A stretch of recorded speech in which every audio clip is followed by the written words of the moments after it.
Metemos en las elecciones en los Estados Unidos. Son el próximo martes. Es una elección que efectivamente cambia no solamente la vida de los próximos años de los Estados Unidos, sino también de muy buena parte del mundo, por no decirlo todo. No por Estados Unidos y una hegemonía como siempre la tuvo, porque hay movimientos geopolíticos muy fuertes y no sería lo mismo que Kamala Harris o Donald Trump sea el próximo presidente. Nos vamos a meter en esto con mucho detalle. Leandro Morgenfeld está con nosotros, es analista internacional, docente de la Universidad de Buenos Aires, investigador del CONICET, coordina un grupo de Claxo de estudios sobre los Estados Unidos. Leandro, ¿cómo te va? ¿Qué tal? Buenas noches. Gracias por haber venido. No, gracias a ustedes por la invitación. A ver, ¿qué se juega en esta elección? Ya vamos a ir con Adrián Sack, con Leticia Martínez, otra colega en Estados Unidos, para que nos cuenten el momento a momento cómo están las encuestas. Pero ¿qué se juega, qué sentís que se juega en esta elección? Bueno, mucho. Todos dicen en Estados Unidos es la elección más importante de toda la historia. Donald Trump dice si gana Kamala Harris vamos hacia el comunismo. Estados Unidos va a ser la próxima Venezuela. Kamala Harris dijo el jueves de la semana pasada en una entrevista que levantó mucho ruido que Trump era fascista. El ex jefe de gabinete, John Kelly, de Trump, a New York Times, le dijo: cumple todas las definiciones de un fascista, está en juego la democracia de Estados Unidos, es una elección muy peleada y lo más probable, si quieren después ampliamos sobre eso, es que el martes no sepamos quién ganó, tengamos un escenario, y porque la elección está muy peleada en 7 estados que van a definir. Todas las encuestas, están publicando muchísimas encuestas estos días, todas dicen que por lo menos en 6 de esos 7 estados la diferencia va de 0,1 a 1 punto, y Trump dijo: si yo pierdo no voy a reconocer el resultado. ¿Se acuerdan el 3 de noviembre del 2020 que llegamos a la madrugada y Joe Biden dijo ganamos, Trump dijo ganamos, y todo eso llevó a un conflicto que duró muchos días y que terminó con la toma del Capitolio el día que tenían que certificarse, el 6 de enero del 2021? Bueno, estamos ante un escenario de un Estados Unidos muchísimo más polarizado, donde los discursos son mucho más fuertes, donde hay una violencia política mayor. Hubo 2 atentados, ¿sí?, contra Donald Trump, uno con una bala, ¿se acuerdan? El 13 de julio que le rozó la oreja. Un Estados Unidos donde hay 20 millones de fusiles semiautomáticos como el que disparó contra Trump en manos de civiles, y donde Trump toda esta misma semana está arengando diciendo que en Pensilvania, que es el estado principal que tenemos que mirar porque creo yo es el que va a definir para qué lado cae la moneda, ¿sí?, lo más probable es que Trump no reconozca, que tengamos que esperar muchos días y que toda la semana que viene estemos discutiendo una situación de crisis institucional, política y social en Estados Unidos. Entonces, Leandro, vos decís, tuvimos una situación parecida en la elección anterior. Tenemos paridad de encuestas, pero además una violencia política mucho mayor. Casi es un 2+2, digamos, ¿no? Lo que puede llegar. Por eso decís, probablemente el martes no tengamos un resultado. Sí, o tengamos estos 2 que se consideren ganadores. Hay diferencias con el 2020, sí. Una es que el gobierno ahora está en manos de los demócratas, el gobierno y toda la fuerza de seguridad y la institucionalidad, pero la otra es que tenemos una Corte Suprema ultraconservadora que durante todo este año, con los fallos que hizo en relación con si Trump podía participar o no, los 60 juicios que enfrenta, falló a favor de Trump. Y esta misma semana, hace 2 días, ¿sí?, en una controversia sobre quiénes podían votar y quiénes no en el estado de Virginia, falló a favor de los republicanos. O sea que podemos ir a una crisis institucional incluso del Congreso contra la Corte Suprema. Pero a mí lo que me llama la atención es la toma del Capitolio por la mayoría de los norteamericanos no estuvo bien vista. Digamos, si hubo un empate donde terminó ganando Biden, pero que era muy reñida la elección, Trump insiste y redobla la apuesta. Me llama la atención por esto, digamos. El caso de Brasil ahora está suspendido, pero el día de mañana Bolsonaro es candidato de nueva elección. Supongo que lo primero que diría es: estoy arrepentido de que algunos seguidores míos hicieron aquello, porque hay gente que por más que haya votado a Trump no le gustó lo del Capitolio. ¿Cómo es que en esta circunstancia, en vez de tratar de agarrar a algún independiente que está dando vuelta por ahí, redobla la apuesta? Eso no lo entiendo. 3 cosas rápidas. Una, el 95% de los analistas dijeron después del 6 de enero del 2021, Trump está muerto. Tuvo un segundo juicio político yéndose de la Casa Blanca. No solo nosotros publicamos este libro en Claxo Colectivo, El legado de Trump en un mundo en crisis, 2021. Él ya había perdido. Y nosotros decíamos, más allá de que Trump puede haber terminado su carrera, el trumpismo sigue vivo. Claro. Trump ahora controla el Partido Republicano como nunca antes, ¿sí? Es favorito a ganar hasta ahora, ¿sí? Es favorito, creo que puede ganar Kamala Harris, pero es favorito para ganar, ¿sí? Tiene un apoyo de una base muy, muy fuerte. El 62% de los republicanos cree que en el 2020 hubo fraude. O sea, no es solo Trump lunático diciendo esto. No, pero los independientes que van para un lado y para el otro, ¿qué Su creen? candidato a vice, J.D. Vance, dijo, si yo hubiera sido el vice y no Mike Pence, al cual los propios seguidores de Trump llamaron a colgarlo. Ahí hubo una ruptura entre el presidente y el vice el 6 de enero del 2021. Si yo hubiera sido vice, no hubiera certificado los resultados de esas elecciones. Ese es el Estados Unidos polarizado. Si ustedes siguen las redes sociales del hombre más rico del mundo y por lo tanto de Estados Unidos, Elon Musk, que es una suerte de vocero informal y uno de los principales aportantes de la campaña de Trump, ¿sí? El tipo está diciendo, no vamos a entregar el poder. Todos los días hay acusaciones de fraude. Hace 48 horas Trump dijo, están haciendo fraude en Pensilvania. Están preparando el escenario para, si pierden, no reconocer la derrota. Estamos charlando aquí con Leandro Morgenfeld, pero también nos vamos a Estados Unidos. Está nuestro compañero Adrián Sack y también la colega Leticia Martínez desde Estados Unidos en la cobertura, por supuesto, de la elección. Voy a arrancar con Leticia. Muy buenas noches. Pablo Caruso y todo el equipo de QR, te saludamos. ¿Cómo estás?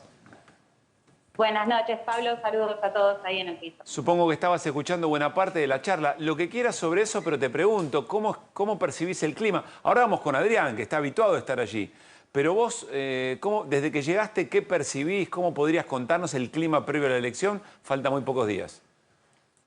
Bueno, el clima es un poco ahí como lo definía Leandro. Hay mucha incertidumbre de lo que puede llegar a pasar el día después, digamos, ¿no? Por un lado, ver cuándo van a estar los resultados, que va a depender de un par de cuestiones. Una, si efectivamente es una elección muy reñida, como se espera que sea, sobre todo si los estados en los cuales no se obtiene el resultado el mismo día son estados pendulares, es decir, estos 7 estados que son claves para conocer quién en definitiva se va a convertir en presidente. Pero además se ve, decía, esta polarización y este temor de lo que puede llegar a pasar porque, como lo comentaba, ¿no? Gran parte de los seguidores de Donald Trump al día de hoy no reconocen la presidencia de Biden, el propio Trump no lo reconoce. Entonces, también esta idea que se está instalando, incluso Elon Musk, que llamó a pedir a quienes estaban viendo irregularidades en los votos que lo denuncien, ¿no? De hecho, yo estoy en Phoenix, el estado de Arizona, que es uno de los 7 estados pendulares, y ayer tuve la oportunidad de visitar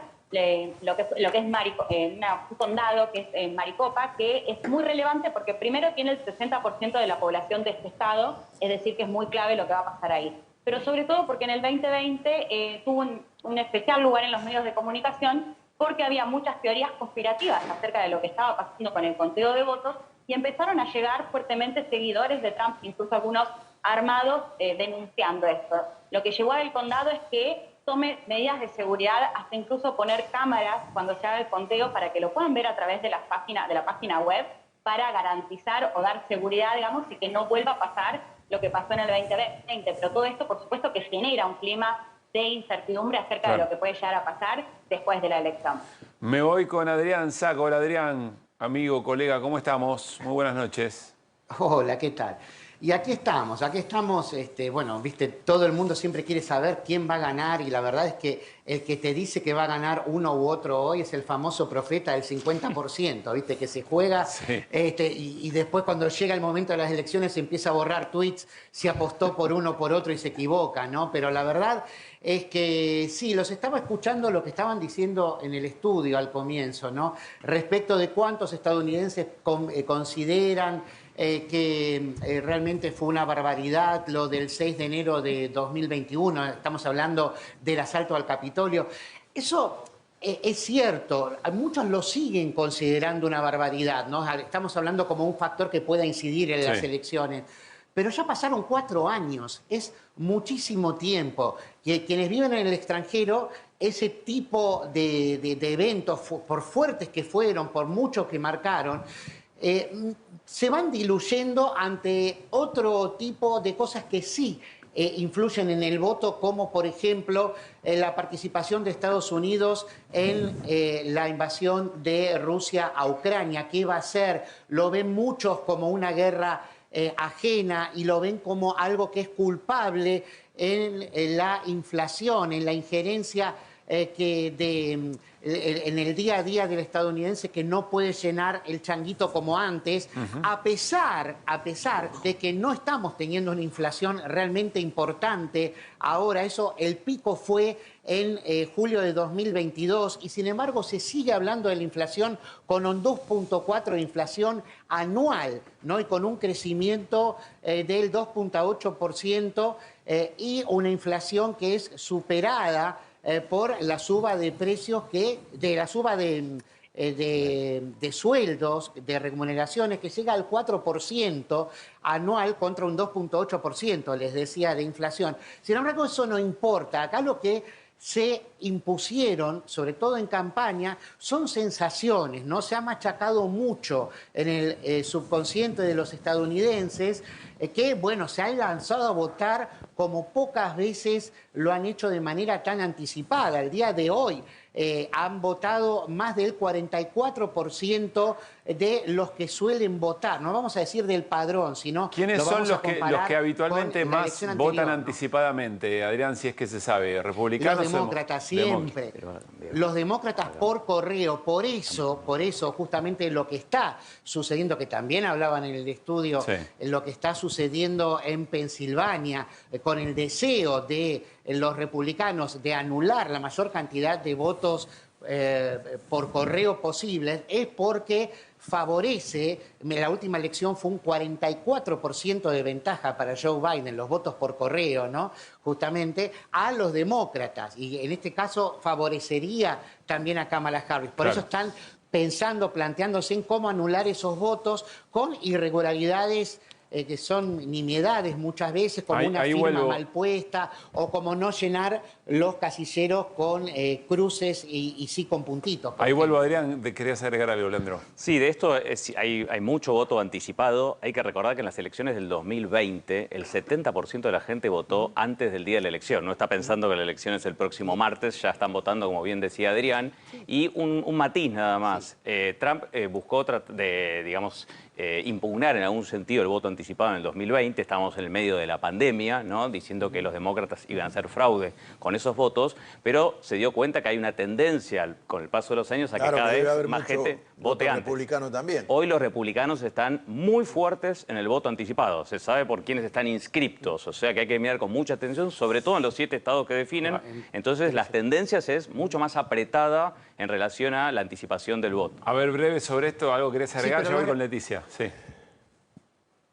No, que los republicanos están más que nada inscriptos justamente en Arizona y en Nevada, pero no tanto en Pensilvania, que siguen votando más anticipadamente los demócratas. Hay muchos más registrados. Sí, Leticia, dale. No, sumaría otro punto al margen de, algo que se empezó a registrar del voto adelantado, que sabemos que un porcentaje alto son los mayores, digamos, de edad, los adultos mayores, y lo que se estaba registrando es que no estaban concurriendo fuertemente, en este caso, por Donald Trump, porque es bastante fácil de saber por el hecho de que están registrados.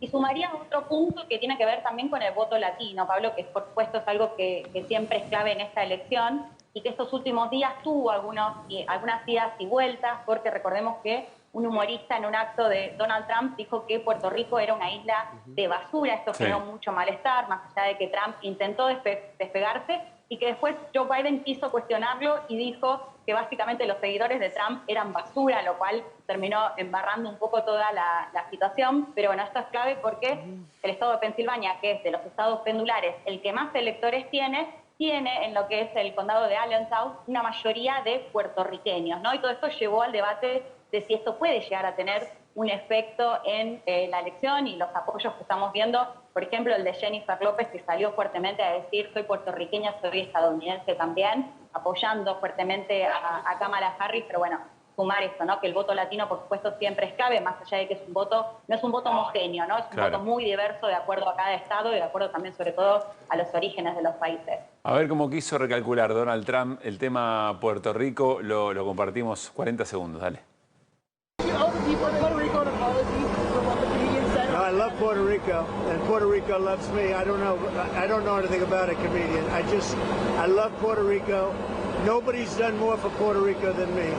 I took care of them when they had the big hurricanes, And nobody gets along better with Puerto Rico and the Puerto Rican people than me. They love me and I love them. ¿Corrigió esto un poquito, Adrián, o no? ¿Cómo cayó esto? Y lo trató de corregir, la trató de arreglar un poquito, ¿no? Pero lo estaba escuchando, es lo que están acostumbrados a escuchar acá. Las malas lenguas dicen que Donald Trump no maneja más de 600 palabras en su léxico, ¿no? Por eso dicen, nadie, todo es terrible, todo es todos, todo es nada, ¿no? O todos dicen tal cosa. Mira, no es nada sorpresivo lo que hizo, tampoco vestirse de recolector de residuos, justamente para tratar de llegar más al hombre común, pues siempre en las encuestas ha dado que lo ven como un millonario distante de la realidad, sobre todo después de que perdió las elecciones en 2020, pero la verdad es que ya las cartas están echadas y estos votos que quedan, ¿no? Este 50% que todavía tiene que votar es un electorado al que se está apuntando más una campaña emocional, justamente. Por eso se suben los insultos, ¿no? Porque la gente que se deja movilizar por la indignación es la que menos piensa, ¿no? La que más cercana a los impulsos está. Bueno, lo hemos visto en elecciones también en Argentina, ¿no? Claro, justamente.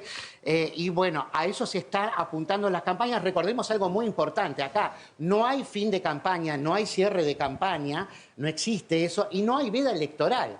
Hasta último momento, en el momento en que están votando en el último día, es decir, el martes, siguen con los call centers, la gente llamando, siguen acercándose hasta 45 metros de los centros de votación para tratar de convencerte de que votes por uno o por otro. Entonces se vuelve más emocional que nunca ese voto, que recordemos que acá no es obligatorio, aunque tenés que estar registrado. Pero hay gente que por ahí no se siente movilizada todavía a votar, y por eso se apela al voto incendiario, ¿no? Es decir, no, yo no quiero que gane Kamala, no quiero que gane Donald Trump de nuevo, y bueno, por eso vemos estas campañas tan violentas también, ¿no? Adrián, Leticia, muchísimas gracias. Imaginamos el fin de semana que van a tener, y ni hablar la próxima semana, más allá del martes inclusive. Un gran abrazo para los dos. Saludos a todo el equipo. Nos quedamos con Leandro Morgenfeld. Tenías pregunta, Martín. Sí. Leandro, yo te conozco y te leo hace muchísimos años, y me acuerdo que alguna vez me dijiste algo. Quiero saber si no cambiaste de enfoque. Te traigo a la Argentina y me dijiste que no se hable en la campaña del argentino de América Latina no quiere decir que el argentino de América Latina no esté en agenda. De la Argentina no se está hablando, que yo sepa por lo menos. Y de América Latina casi tampoco, salvo el tema de los migrantes. ¿En qué punto está la agenda argentina, aunque no se hable tanto en Kamala como en Trump? Vamos a pensarlo, si queremos, desde nosotros. Si es que no cambiaste de opinión, digo. Sí, mantengo la opinión, pero estamos en otro contexto con un presidente muy particular en la Argentina. Creo que, como nunca antes en la historia, el actual presidente Milei se metió de lleno en una elección en Estados Unidos. ¿Se acuerdan? Hace 8 años que también fue una elección reñida entre Milei y Hillary Clinton. En alguna entrevista Macri deslizó que prefería Hillary, lo mismo hizo Malcorra, lo mismo hizo Lustó, pero en forma muy sutil, ¿no? Y eso generó una rispidez diplomática. Milei se fue en febrero a la cumbre ultraconservadora del CIPAC a apoyar al candidato opositor al actual presidente de Estados Unidos. Tuvo muchas comunicaciones, tuvo una entrevista exclusiva con Tucker Carlson, que es el periodista que entrevistó ayer, ultratrampista que lo entrevistó ayer nuevamente a Trump. Es decir, tiene una intervención muy fuerte y está apostando por una cuestión, yo creo que más política, pero también económica, a un triunfo de Trump. ¿Por qué? Una, por la afinidad político-ideológica cultural, es decir, ese avance de las agendas antiderechos, las agendas de las ultraderechas, que expresa muy bien Trump, que fue el gran impulsor del 2016, ahora en una versión todavía mucho más radicalizada. No hablamos mucho del vicepresidente J.D. Vance, pero es un joven de 40 años que expresa una corriente todavía mucho más radical que la de Trump al interior de ese espacio. Si él ganara, una imagina que la agenda contra el aborto, la agenda contra los derechos de las minorías, la agenda contra los pueblos originarios, contra las minorías LGBT, contra la lucha contra el cambio climático, es una agenda que en todo el mundo, y en la región en particular, se va a ver impulsada. O sea, Milei va a verse respaldado. Es más, él se imagina como el interlocutor principal de Trump en América del Sur si gana Trump. En cambio, si gana Kamala Harris, uno puede decir, bueno, va a haber una continuidad con el gobierno actual, porque Kamala Harris es la vicepresidenta, pero con una presidenta mujer que impulsa la agenda de género, que impulsa una legalización del aborto en Estados Unidos, es decir, no va a elegir a Milei obviamente como interlocutor. O sea que eso va a tener un fuerte impacto político. Desde el punto de vista económico, Milei dice, bueno, si gana Trump, va a pasar algo como pasó en el 2018, que a través del Fondo Monetario Internacional no va, digamos, a soltar, digamos, un poco de dinero, nos va a permitir más cerca fondos frescos, digamos. Exacto, o fondos frescos o una renegociación más amigable con el Fondo Monetario Internacional. Me parece que no está leyendo que la coyuntura es otra, y el fondo además tiene, digamos, una creencia con Argentina enorme, Claro, o sea que Trump tiene otras prioridades. No se puede aumentar. Y lo segundo, más importante, Trump está diciendo, voy a tener una agenda de guerra comercial, de proteccionismo comercial y de aumento de los aranceles aduaneros mucho más agresiva que la guerra comercial que empecé en el 2018. Les doy un dato nada más. Sí, protección de la propia industria. Protección local. de la propia industria. En eso Cuando no él se lanzó, parece nada. Nada, claro. Exacto. No solo no se parece nada, sino que nos va a afectar a nuestras La exportaciones. Argentina lo sufrió con el aluminio, limones, biodiesel, bueno, Biodiesel. y una cuanta cosa más. Pero En biodiesel el fue 2018 grave, salió claro. la guerra comercial. Cuando vino Mike Pence a la Argentina, se abrazó con Macri, estuvo acá, era todo abrazos y la relación está mejor que nunca. Se fue y a la semana le pusieron un arancel de más del 100% al biodiesel de la Argentina, que era la cuarta parte de todo lo que le exportábamos en ese momento a Estados Unidos. O sea, un Trump más proteccionista, lo que va a hacer No, que hoy la volvió a Argentina, devaluar el real Brasil. Ya, además de lo de Brasil, pero Estados Unidos... pero lo hace en función también de eso, de Es el proteger- segundo, por supuesto, es el segundo mercado hoy Estados Unidos de las exportaciones de la Argentina. Se cierra más, y no solo en los temas agrícolas que históricamente perjudicó las exportaciones de Argentina, sino acero y biodiesel. Quiere decir que me parece que, como muchas cosas, Milei no está leyendo el panorama mundial. De hecho, hace poco tuvo un baño de realidad y dijo, bueno, yo le di todo este año, fui 6 veces a Estados Unidos, vinieron todos los funcionarios acá y ustedes no me están dando nada. Lo llamé al embajador de China cuando tenía que renovar el swap de monedas y en 24 horas me lo solucionó. Bueno, hay que entender que hay un mundo donde una cumbre del BRICS, ¿sí? Hace menos de 2 semanas había 36 jefes de Estado. El BRICS ya tiene un PBI mayor al G7. China es el principal exportador del mundo, que es el doble que Estados Unidos. La producción industrial de China es la suma de Estados Unidos más Alemania más Japón. Es decir, Milei está mirando, como muchas cosas, un mundo de otra época. Está en la Guerra Fría, cuando ya ni siquiera estamos en cómo era el mundo en la posguerra fría. Entonces me parece que, y de todas formas, esto sí hay que decirlo, si gana Trump va a ser un espaldarazo importante para Milei, y si pierde Trump, como hasta la propia Lilita Carrió reconoció, va a estar más solo que nadie. En el vecindario está con el presidente de El Salvador, pero no tiene mucha interlocución en el resto del continente. Leandro, muchas gracias por haber venido. Viernes, Gracias a ustedes. nos imaginamos la semana que vas a tener y seguramente te consultaremos. Gracias por haber venido, en serio.